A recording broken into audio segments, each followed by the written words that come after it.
اور اس اطاعت میں صرف یہ اطاعت ہی نہیں آتی کہ وہ کہے کھانا لا دو تو لا کے رکھ دے، اور وہ کہے کہ بازار چلو تو ساتھ چل دے.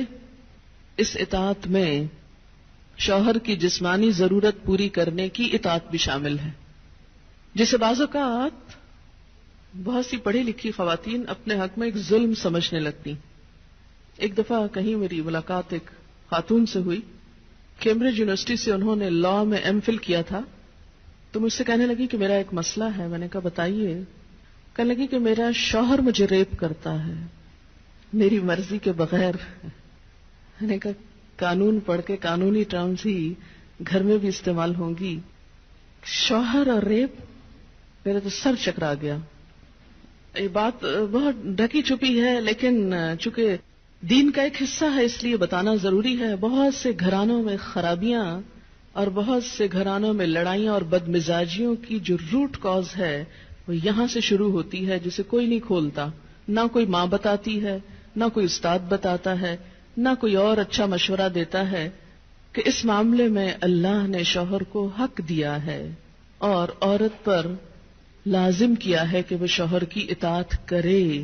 لیکن جب عورت کا ایک موڈ ہی صرف ریزسٹ کرنے کا بن جائے اور شوہر کو صرف یہ انڈرسٹینڈنگ ہو کہ اس نے تو میری بات ماننی ہی نہیں، تو یہ چیز بہت سی تلخیوں کو جنم دیتی ہے.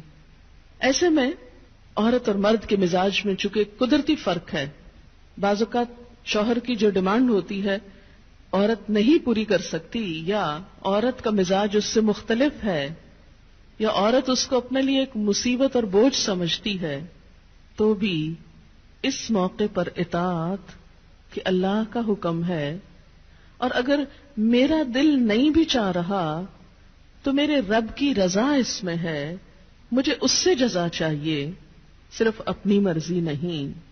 آپ دیکھیں کہ جب سے عورت نے اپنے اوپر گھر اور باہر کی دوہری ذمہ داری لی تو اس میں عورت کے لیے اس مقام پر اطاعت شوہر زیادہ مشکل ہو گئی، کیونکہ وہ دن بھر باہر کے کاموں سے اتنی تھکی ہوئی ہے کہ اب وہ اس قابل نہیں کہ شوہر کی بات مان سکے. وہ بے شمار گھر کے علاوہ باہر کی ٹینشنز میں گرفتار ہے، لہذا ایک طرف اپنا گھر خراب کر رہی ہے. چاہے ایک شوہر کو اگر روز نہ ہی سننی پڑے تو اس کی توجہ لازماً باہر جائے گی، وہ کہیں اور دیکھے گا، ذمہ دار کون ہوگا. اور دوسری طرف اللہ تعالیٰ کی ناراضگی بھی. اللہ کی رضا شوہر کی رضا میں ہے اور اللہ کی ناراضگی شوہر کی ناراضگی میں ہے. ہاں یہ الگ بات ہے کہ اگر شوہر ناروا زیادتی کرتا ہے اور بالکل بے رحم ہے یا ایسا کو مطالبہ کرتا ہے کہ جو ناجائز میں آتا ہے، وہ تو نہیں پورا کرنا. جیسے آپ کو بتایا گیا کہ فطری طریقے کے علاوہ کوئی بھی ایسا طریقہ خواہ وہ شوہر اور بیوی کے درمیان ہی کیوں نہ ہو اسے حرام قرار دیا گیا، چاہے وہ عمل قوم لوط سے ملتا ہو یا اورل سیکس ہو، یہ تو ناجائز ہے ہی. لیکن فطرت کے دائرے میں، اور اس میں بنیادی چیز جو باہم کاؤنٹ کرتی ہے وہ باہم ایک دوسرے کے ساتھ کوآپریٹ کرنا ہے، ایک دوسرے کے مزاج کو سمجھنا ہے اور ایک دوسرے کے ساتھ تعاون ہے. لیکن آپ دیکھیں کہ ہمیشہ آئیڈیل صورتحال نہیں ہوا کرتی، ہر شخص اتنا کنسیڈریٹ نہیں ہوتا. لیکن اللہ تعالیٰ نے عورت کو جہاں شوہر کو باہر کی مشقت دی نا، کتنی مشقت ہوتی ہے گرمی میں، دھوپ میں. مثلاً ہر شخص کا ایئر کنڈیشنڈ آفس تو نہیں ہے کہ وہ وہاں بیٹھ کے کام کر رہے ہیں. بہت سے مرد سڑکوں پہ سڑکیں بنا رہے ہیں دھوپ میں کھڑے ہو کر، کچھ کھیتوں میں کام کر رہے ہیں، کٹائیاں کر رہے ہیں فصلوں کی، کوئی اور مکان بنا رہے ہیں، دھوپ میں کام کر رہے ہیں. تو مرد اگر سارے دن کی باہر مشقت کرتا ہے تو وہ بھی ایک پینفل کام ہے، اور اس نے محنت کی اور بیوی کے لیے سارا آرام فراہم کیا، کھانا پینا باقی ضروریات. اب اگر بیوی کو اس کا مطالبہ پورا کرنے میں تھوڑی تکلیف ہو رہی ہے تو کیا ہوا کہ موڈ نہیں ہے، دل نہیں مان رہا تو کیا ہوا، نہ صحیح. لیکن اس کے باوجود جو عورت یہ سمجھتی ہے کہ میں اپنے موڈ کے خلاف جا کر بھی اگر اپنے شوہر کو راضی کرتی ہوں تو یہ میرے رب کی رضا حاصل کرنے کا ایک ذریعہ ہے، تو آپ دیکھیں کہ یہ وہ چیز ہے جس کا صلہ آپ کو اللہ دنیا میں دے دے گا، کیونکہ آپ یہاں صرف شوہر کی نہیں اللہ کی بھی اطاعت کر رہی ہیں. کیونکہ ایک مسلمان عورت کو اس کے رب نے یہ حکم دیا ہے. اور اس میں وہ حدیث آپ نے سن رکھی ہوگی اور عورتوں کو سنانے میں بڑی مشکل پیش آتی ہے مجھے ہمیشہ, اور عورتیں ایک دم اوفینڈ ہونے لگتی ہیں. لیکن بات یہ ہے کہ چونکہ اللہ کے رسول صلی اللہ علیہ وسلم نے فرمایا ہے اور ہم ان کا نام سن سن کے روتے ہیں محبت میں اور نعتیں سن سن کے جھومتے ہیں, تو یہ حکم بھی آپ کا مان لینا چاہیے اور اس حدیث کو بھی سن لینا چاہیے اتنی ہی خوشی سے جتنی خوشی سے ایک نعت سنتے ہیں. نبی صلی اللہ علیہ وسلم نے فرمایا, جب مرد اپنی بیوی کو اپنے بستر پر بلائے اور وہ نہ آئے تو صبح تک فرشتے اس پر لعنت کرتے ہیں. بخاری کی روایت ہے, کتاب النکاح. ٹھیک ہے اس میں کہ اگر بیوی بیمار ہے یا اسے کوئی ایسی تکلیف ہے یا کوئی جینون ریزن ہے تو اس میں اللہ تعالیٰ اتنے بے رحم نہیں ہے کہ وہ دیکھ رہے ہیں کہ ایک عورت بخار میں پڑی ہے اور اس کا شوہر اس سے مطالبہ کر رہا ہے اور عورت نے نہیں مانا تو اس پہ لعنت بھجوانی شروع کر دی جائے. نہیں, یہاں ایک نارمل حالات کی بات ہے کہ ایک عام حالات میں ایک عورت اگر اطاعت نہیں کرتی یا بات نہیں مانتی.